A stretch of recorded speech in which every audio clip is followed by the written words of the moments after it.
to all my gardeners and growers out there, this is Straight Outta Compost, and we're here to help you guys with all of your growing and gardening needs. Today I wanted to share with you everything that I have in my supply cabinet for growing that I use in the garden.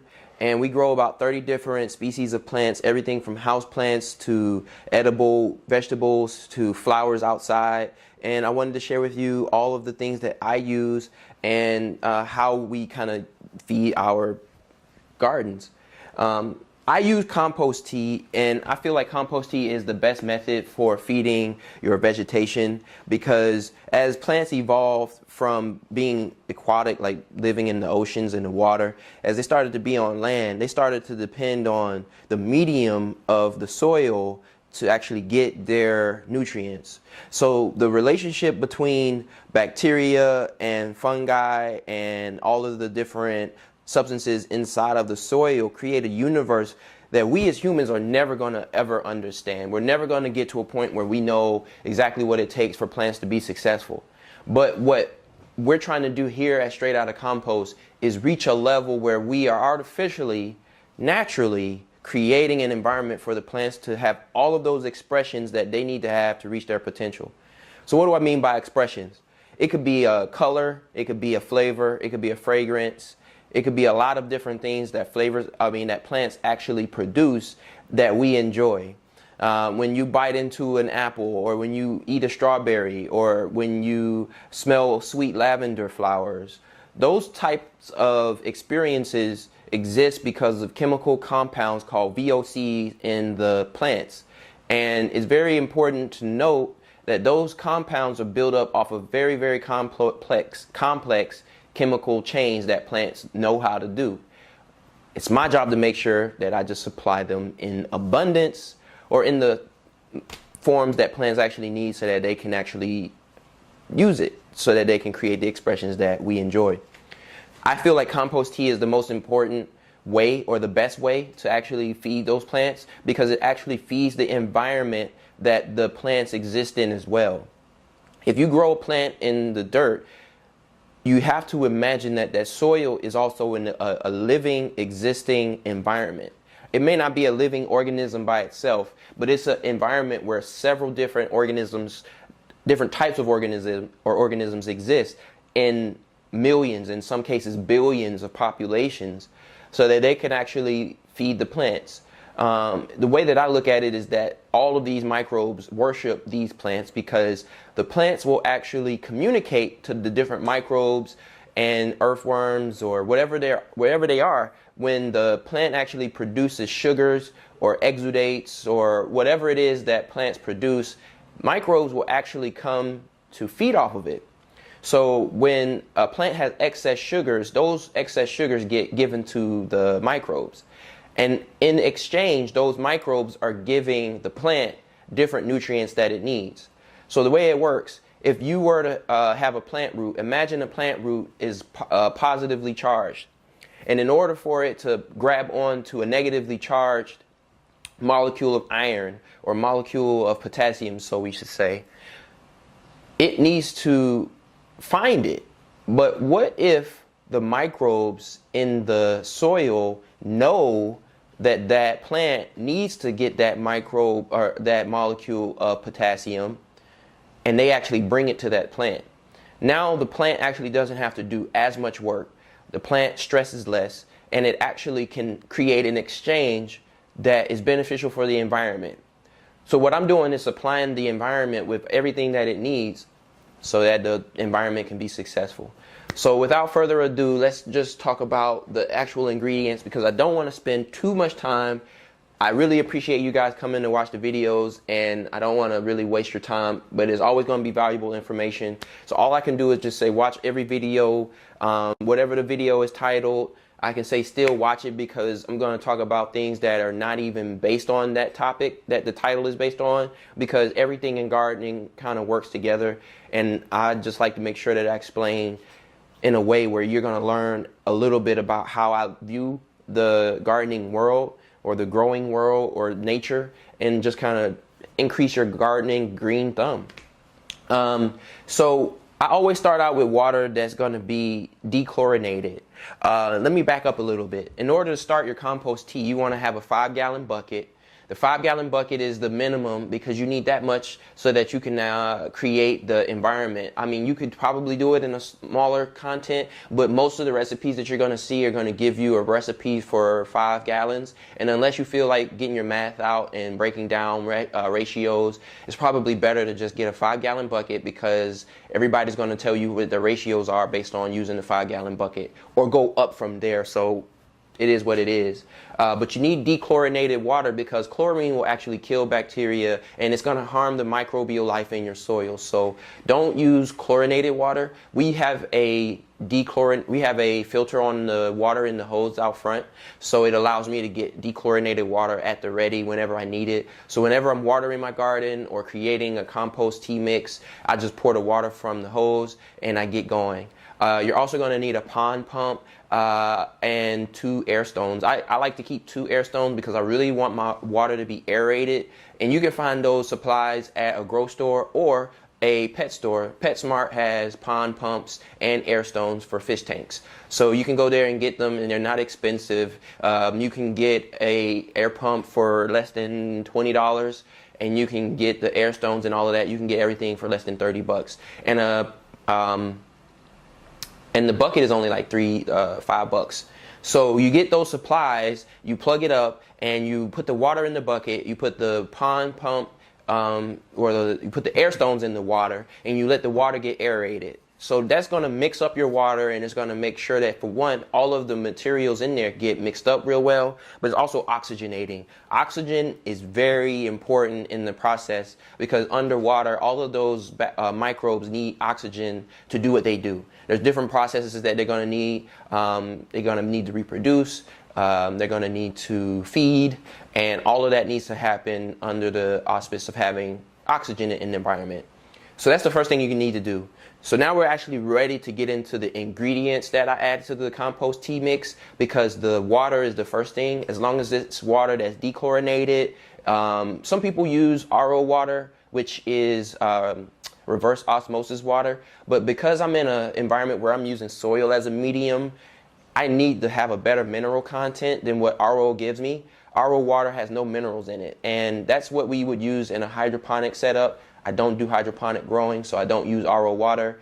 I just use water from the tap, but it's been dechlorinated. First off, I'm going to add my silica. Silica is a very basic substance. Like when I said basic, I'm referring to pH, acids and bases. So when you add this, you want to always add your silica first because it has a very, very high pH. I think the pH is somewhere like 12 or something like that, which is really, really high. And it's going to make your water spike. And what we mean by spiking is it's going to send the water up to a very basic level. And pretty much what that means is your molecules in that solution are going to be taking on electrons. So it's going to actually have a positive response. So you don't want to do that. You want to actually have your water be acid. So you want it to be negative on the pH scale.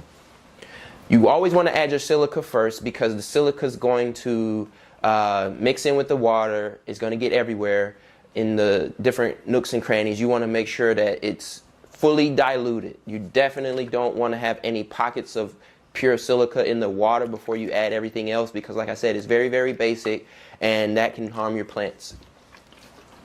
The very next thing that I'm going to add to my compost tea is the Fulvex. And the Fulvex is actually really good to add because, just like I said with the silica is a very basic substance. The fulvic acid is a substance that's going to balance out the water, so it's going to bring it back to a neutral state around 6.5 or 7, and that's where you want to be for plants. Most plants actually would like to be around 5.5 to 6.5, and fulvic acids really help in the process of doing that. Whatever magical things in fulvic acids that have the way of balancing any chemicals to where it gets plant ready, it's perfect. But the other thing about fulvic acid is that it is the broken down compounds from humic acids, and it is pretty much very, very high carbon, very ready for the plants, and they're so small in terms of particle size that they can penetrate the cell wall. So you actually want to use fulvic acid every time that you feed. All of these liquids actually that I'm talking about, you can use every time you water, even if you're not making compost tea. The very next thing that I'm going to add is the cow mag. The cow mag is very, very important because most growers are going to tell you about NPK, and that's great, but that's just 3 minerals. NPK is nitrogen, potassium, and phosphorus. I said that backwards. NPK is nitrogen, phosphorus, and potassium. And that's just 3 elements. The reason why people talk about that is because those are the macronutrients that you're always going to need to talk about and always have in your gardening supplies. But the thing is, plants need way more than that. It's just like you need way more than just, basic food. So you're going to want more balanced diet. So it's not something that you're going to just live off of one thing. So cow mag is very important. It's important for photosynthesis. Plants use photosynthesis regularly. So obviously, if you want to make sure that your plants stay healthy, you need cow mag. So many deficiencies that your plants may be having are really a result of them using and burning up cow mag so much. And that's the reason why you need to have it all the time. I have a big bottle here because I'm using it all the time. Most of the different sicknesses that your plants get really boil down to having a shortage of one of these 3 things. The reason why that is because everybody pays attention to the big macronutrients, but they can forget the cow mag. Don't leave the little guys out. The next thing is the molasses. The molasses is pretty much sugar. It's the same kind of molasses you would have in your gingerbread cookies, but this is the unsulfured kind. You want to use unsulfured molasses because you don't want to negatively affect the bacteria and microbial life that you have. So honestly, this is very, very important. If you really were to have a basic compost tea and you didn't want to have any of the ingredients that I'm talking about here, this is always going to be involved because the complex sugars in the molasses here are actually going to feed the microbes. Whether or not you just brew it up as water and pour it into the soil, or you brew it up, you feed the microbes while they're in the compost tea, you give it 24 to 48 hours to brew, and then you pour it on the soil. Whichever way, this is important. And the great thing about it, we were just talking about cow mag, it has calcium, magnesium, and iron. Molasses actually has potassium, calcium, and iron too. So it has a nutritive component also. It's not just feeding the sugars to the microbes. So you definitely want to always use molasses. Everyone who talks about compost tea is going to talk about molasses in their recipe. The next thing that I talk about in my compost tea that a lot of people don't talk about is amino acids. I don't want to get too technical here, but there's a little bit of biology involved when we're doing growing. You'll learn a lot when you do growing. You'll learn how to appreciate life. Amino acids are very important. These are the building blocks of life. And these amino acids also act as carriers for calcium. So just like with the cow mag, and you can have a deficiency in your plants with calcium, and that can be a main reason why your plants are getting yellow. You might have a lot of cow mag in your water, but your cow mag may also get into a situation where it's bound to other minerals that the plant cannot absorb. Amino acids actually will hold on to calcium ions and keep it in order to give it to a plant.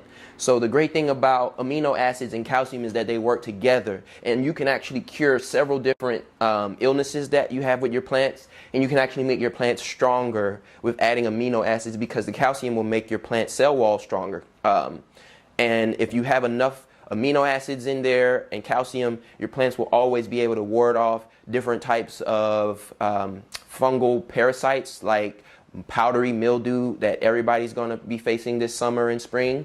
And amino acids can help you cure that situation or prevent it from ever happening. Now, once I add all of these things here, I'm going to let the water brew for about a day. The reason why I want to do that is that I want to have all of this food, all of this liquid-based food ready for my microbes and in high abundance. Just so that it's diluted and that the solution is good and that it's balanced. Like I said, we add the Fulvex. That's going to help to make sure that it's a balanced solution there in a pH scale of about 6.5 to 7. Then we're going to start adding all of the solid nutrients. I get a burlap sack. I add all of the solid nutrients. I mix all of those nutrients together. Actually, I have my own recipe. So some of this that I'm going to be showing you guys, you do not need to use. I'm going to share with you what you do need to use, but I want to start out with the things that I feel are most important because it gets left out a lot. I talked to you earlier about the minerals, so the first thing we want to talk about is minerals you get from earth and minerals you get from water or from the land and from the sea. We have azomite. There's different ways that you can get minerals from the ground. You can even get clay from your garden. So like if you have really, really hard clay in your yard, like that real tough earth that doesn't seem to grow anything, the reason why is because it doesn't have enough oxygen and air pockets for anything to grow through it. But that's usually because it also has a very high mineral content. Clay is very important in growing because of the fact that plants use those minerals to create all of those expressions that we were talking about. Azomite is a mineral that comes from ancient volcanic rock ash, and it comes from a deposit that we've been milking for years and years, and it's called azomite because it's the A to Z of minerals, and it has over 72 different minerals that plants use. I don't need to go into all of the different minerals because it's not important for us to know it. It's important for the plants to use it.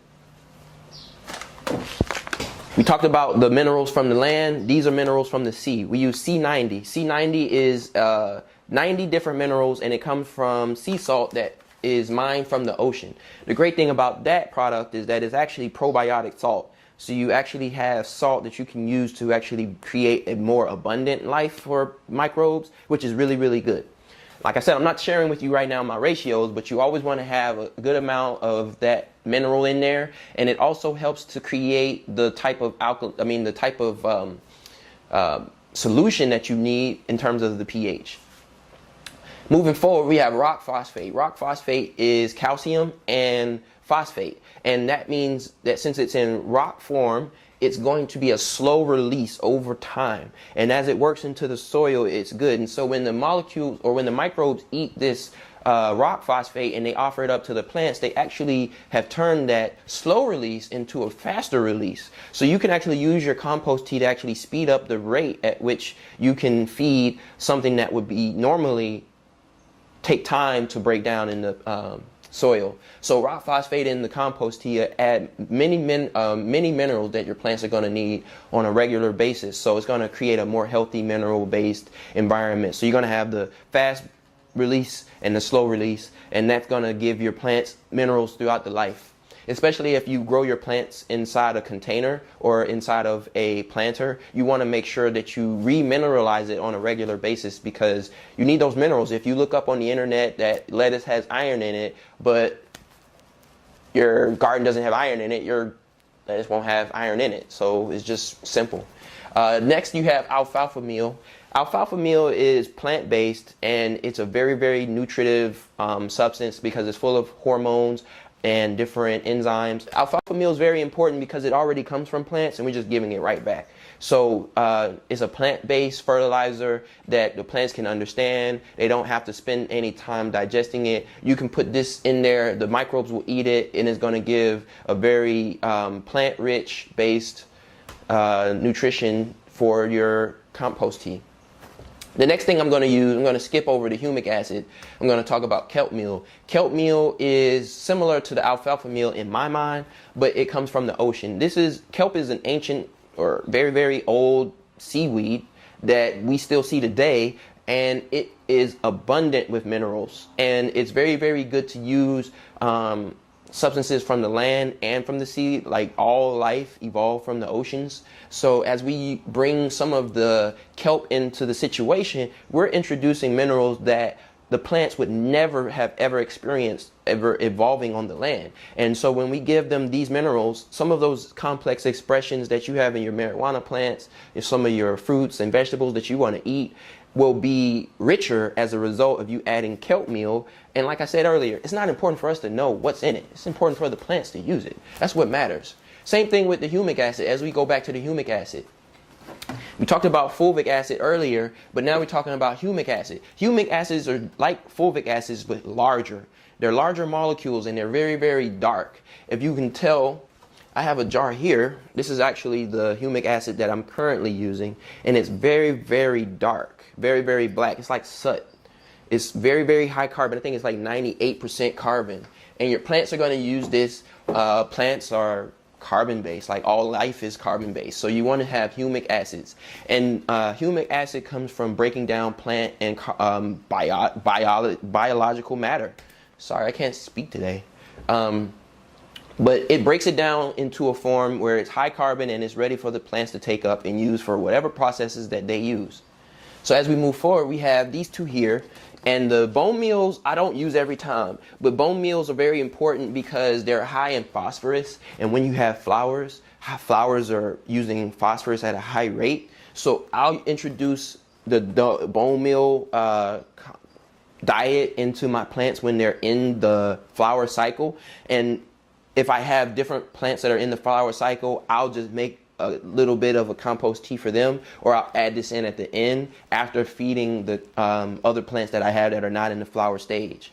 Now, I also do have an indoor garden, and I have to make sure that I don't do a lot of phosphorus initially, because I also use phosphorus as a signal, because typically phosphorus levels of uptake for a plant will increase when it reaches that point in life where it wants to flower. So I usually will deny my plants a little bit of phosphorus until it's ready to flower. Once I know that that time has come, then we're going to go ahead and add the bone meal. And I have bone meal from land animals and bone meal from fish bones. So the reason why we do that is so that we can just have a more complex diet. We always want to stay complex instead of saying, I was going to say basic in another way, basic. We want to use, we want to stay complex. And I also have liquid bone meal. And the liquid bone meal, I don't need to add to the compost tea at all because it's already broken down and it's already ready for the plants. But the great thing about that is I can just add it at the end, pour it into the plants, and then move forward. I don't have to worry about putting it into the compost tea. All right, now we're going to actually get into some of the bigger things that people talk about all the time. Like I said earlier to you, if you were to use molasses, you would be able to make a compost tea without using any of the stuff that I was talking about before. But if you really wanted to make your compost tea, you're always going to need a good bag of earthworm castings. What are earthworm castings, you ask? Earthworm castings is pretty much earthworm poop. As we talk about the different substances here that we're going to go to, we're going to pretty much be talking about poop from different animals. You get cow manure, you get horse manure. I don't use manure. Those are not substances that I prefer to use. I prefer to use earthworm castings because these earthworm castings that I bought actually are from a vegan source. They've only eaten like plant matter. And since I'm growing plants, I want to grow plants that are able to use a biologically ready form for them. Earthworm castings don't have to be broken down second.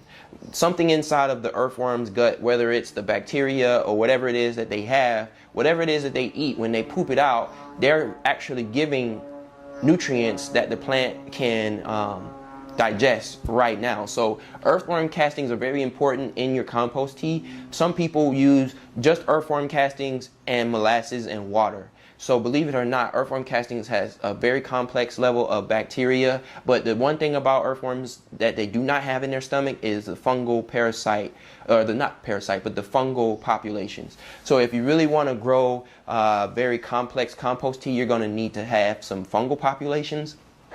You're not going to get that from your earthworm castings, but the great thing about it is we have something for that. First off, we have the seabird guano. Guano comes from flying insects, not insects, but guano comes from flying things. So you have your bats, you have your seabirds, and right here is seabird guano because it's high in phosphorus. I also have bat guano, and together those three things add to make sure that I have the better microbial content when I add to the compost tea. It's very, very important to have something like that because we have all of this food, but we don't have anything to eat it so that they start the food chain. So the earthworm castings, the seabird guano, the bat guano, they're going to start the food chain process. They're going to eat the minerals, they're going to eat the sugars, they're going to die, they're going to get eaten, they're going to reproduce, and then all of that energy is going to get given up to the plant eventually. Some of the other things that I use that are going to help with the microbial life are inoculants. Like I was talking about the earthworms, they do not have fungal populations. So in order to help with that, I actually buy inoculants. The first time I heard the word inoculant was when I was watching that movie Outbreak. So when I'm looking at it on here, it kind of made me nervous. I didn't know how to take it. But this is pretty much the same thing. When you add this to population of soil and it gets attached to a root of a plant, it will grow and grow and grow. But what it's doing is it actually grows and produces the same types, or it goes out to find the same types of minerals and nutrients that your plants need. And since it grows alongside your plant, it creates a network where your plant root system is larger than the plant root system itself, because the fungal populations will grow and they'll go out and find nutrients for the plant, and then it'll become a network where everybody's sharing and everybody's caring. Another thing that we need to have is I use superchar. This is really biochar, but biochar is very important because it is charred remains of high carbon materials like trees and whatnot. What it is technically is a home for bacteria and fungal populations to do what they do. Under a microscope, biochar has like a honeycomb structure, and those little caves allow for all of the microbes to live and exist. Something that I didn't want to leave out in terms of the poop was insect poop.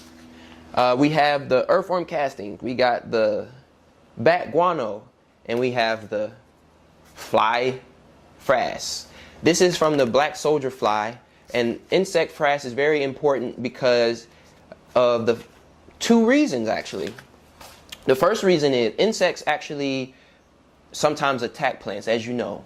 You have aphids, different insects that eat your plants, that attack your plants.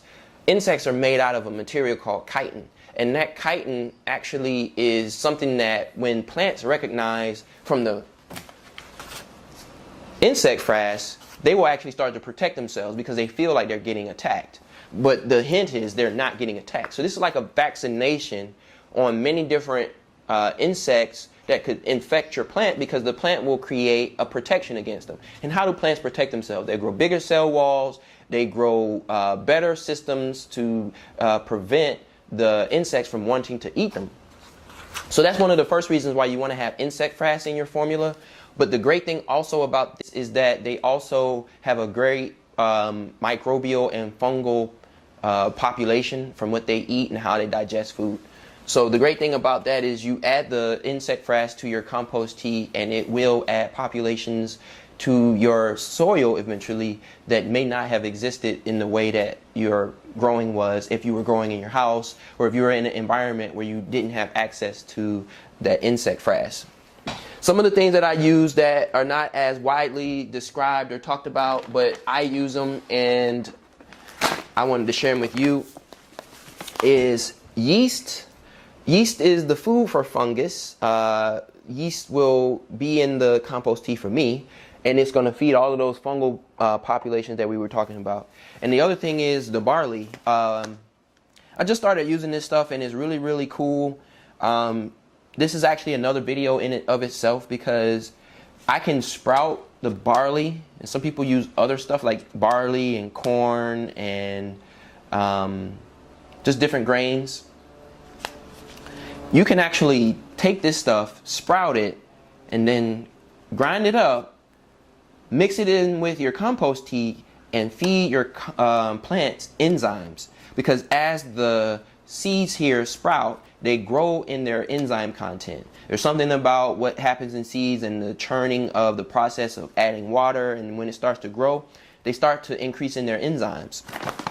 You add those enzymes to your plants, and your plants grow larger and bigger. So you can actually go out and buy enzymatic formulas from grocery stores, and they usually cost like $100, $200, stuff like that. As far as preventing insects and other infestations, one of the things that I always use in my gardening is the neem oil along with the sow suds. The neem oil is important because the neem oil will give your leaves a polish. It's like lotion.